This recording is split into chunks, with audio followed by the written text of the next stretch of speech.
Welcome to Osiris, the first mummy.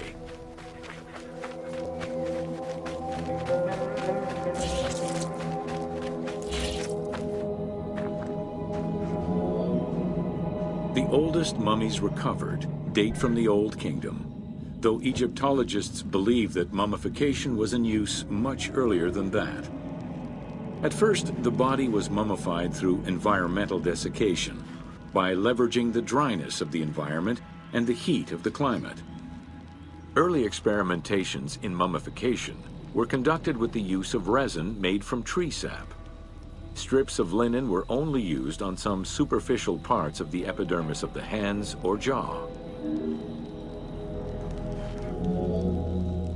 Ideologically, the will to preserve the body is not explained in any way until 3600 BCE.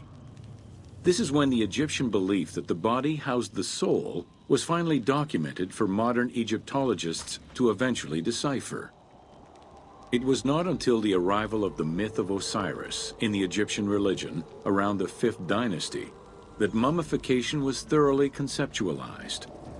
The practice was thereafter grounded in both a mythological and ideological point of view.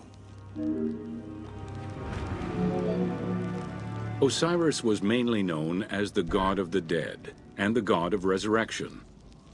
The most well-known Genesis myth concerning Osiris is that of his dismemberment. It is Plutarch who gives the most simplified and complete summary of the story. Within Egyptian mythology, Osiris represented the first king to rule Egypt. Jealous of his power, his brother Seth attempted to usurp his throne. After several unsuccessful attempts, Seth succeeded in killing his brother by dismembering him and scattering the pieces of his body all over Egypt. Isis, the great of magic, traveled all over Egypt in search of the pieces of her husband's body. After a long search, she recovered all the pieces save for his manhood, as it was eaten by a fish.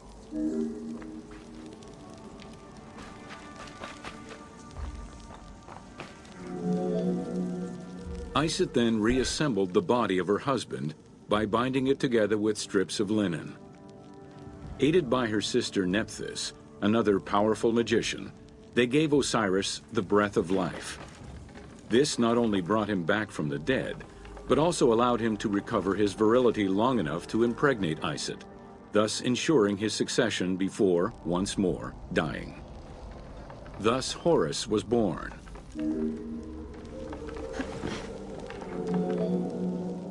The ritual used to bring Osiris back to life essentially depicts how he became the first mummy. It is why, on the sarcophagi of kings, we often find Isis and Nephthys represented as the magicians who restore life to the deceased.